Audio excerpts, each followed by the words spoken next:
Mini Boss! Look, what do you want me to exactly say? It's Minions, The Rise of Gru. The sequel prequel to the first Minions and Despicable Me movie. Look, I found the first one delightful enough.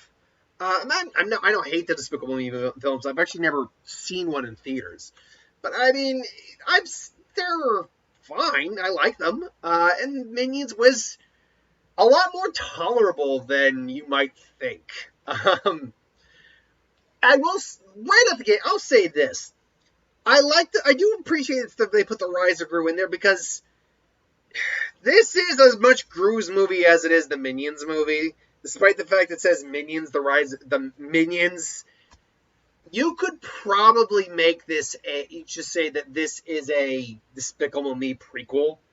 And you could have just said Despicable Me, The Rise of Gru, and it would have sufficed. That's how much Gru's in the movie. Like, he's kind of the main character, really. The Minions, even our three main ones, Bob, Kevin, and I don't remember the third one's name. And Otto. Otto's the heavier set one now, who causes all the problems. But ultimately fixes things. That's, it's, as much as they do have screen time and they're the Minions we follow, Gru is by a lot of definition kind of the main character of the movie.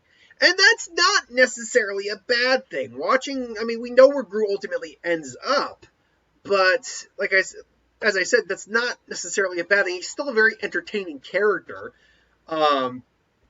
Entertaining character. There's nothing wrong with doing what he's doing. See him interacting with characters, including, Wild Knuckles, who's voiced by it is Alan Arkin. No, I like Alan Arkin. Taraji P. Henson played Bell Bottoms. Interesting. Michelle Yeoh played Master Chow. Julie Andrew plays Gru's mom. Okay. Jean-Claude Van Damme played John Claw. Russell Bland played... What the hell? Dolph Lundgren played Severance. Oh, God. Danny Trejo played Strong. Oh, my God. These actors think I wasn't even... Nunchucks played by Lucy Lawless. Oh, my God. I was unaware of this. Completely and utterly unaware of this. Well, anyway, because most of these voices, I'm not listening for these celebrity voices at all. So, and I stayed through the credits for the brief post-credit scene that led into Despicable Me. But yeah, I wasn't really looking for the voices. So the fact that I saw all those voices, that is pretty entertaining. I won't lie. Look, the movie is what you would think from a Minions movie. It's very kid friendly. It's not rephrase that. It is a kid movie that's got one or two that's got maybe some adult jokes here or there. Not much, but one or two. But adults it'll shut your kid up for a while. I think that's my best recommendation. It'll shut your kid up for a while. I'm not going to just end the review there. I'll go a little bit more, but I could just end it right there saying, yeah, Minions, The Rise of Gru, it'll shut your kid up for an hour and a half. That's one thing I'll say, too. When I got it there, I'm like, I figured this was a short movie. I didn't realize how short it was. I read it. It said an hour and a half. But if that's an hour and a half with credits, without credits, I went in at 5:30, got out right around 7. And that's not even including maybe the 10 minutes worth of trailers we got. That means if you factor in credits, or take out trailers and factoring in the credits, because that's when the credits started, right around 7. You're looking at a film that's not even an hour and a half, 80 minutes long. And you know what? It's amazing that this film didn't feel it. This film didn't feel quick. It also didn't feel like it was dragging. It just felt it felt reasonably paced, surprisingly. So yeah, I can't think of my. I remember saying in the theater though to my girlfriend when they show the plane sequence, and I think it's Bob who's trying to, it's Kevin who's actually trying to learn how to fly a plane. I think it's Bob who's just who's the one who's flying and plane, and we see how everything's going. I'm like, they're all dead. All those people are dead. But when you get to the end of the scene, which, by the way, the majority of that scene, like maybe, I don't know, 20 seconds at best of that scene is not in the trailer. Maybe even only 15. So, yeah, the majority of that scene is in the trailer. At the end, they classic, yeah, we landed, we're not dead. I'm like, no, you're dead. You're dead. You're all ghosts. Those things killed you. It's all horrible. It's wrong. It's all wrong. Um, there's just humor that just is silly. It's just silly humor. Not even like I can get a chuckle. More like I'm watching it. I'm not hating myself, but I'm also like I could be watching more things. I could have gone and seen Elvis. But no, oh baby, you guys want some of you want the minions, so I'll give you the minions. But like I said, it's blissfully short. I'll also say this: the trailers, the entire movie's given is pretty much spoiled in the trailers, save for the plot involving Wild Knuckles. It's all pretty much in the trailer.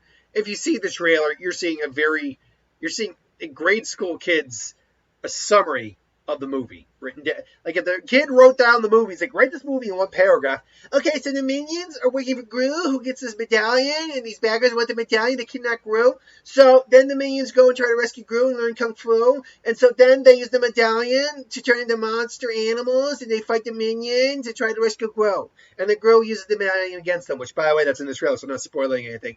And the only thing you'd have to add is like, oh, and there's this guy called Wild Knuckles who Gru really likes. There you go. Like, no joke. I summed up the entire movie in less than 30 seconds. There's no complexity here. There's no deep story arc.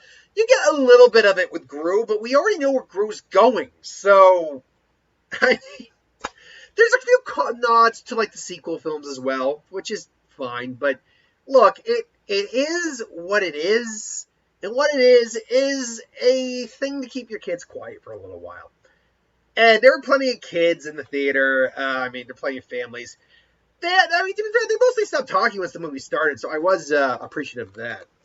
I actually saw, believe it or not, a couple trailers that I did not know of the movie. I actually saw one movie I didn't even know was coming out. It's not till October, but still, there's that. And there was the Puss in Boots. See, of all the animated films still to come out this year, Puss in Boots is the one I'm actually looking forward to, of all the ones I can remember anyway, is the one I'm actually looking forward to. I'm sorry. I know some people, I saw in the comments for like Box Office next week that people are looking forward to Paws of Fury, The Legend of Hank. That looks like garbage. It's like this, and there's so many voice actors. If you're looking forward to it, great. I'm not going to take that away from you. But to me, that looks like such trite. That looks like a cash grab movie. Like, hey, people like animals. Maybe we'll try to connect to the Kung Fu Panda, as people have theorized. No, it just doesn't look good. Not to me, anyway. Not to me. But I digress.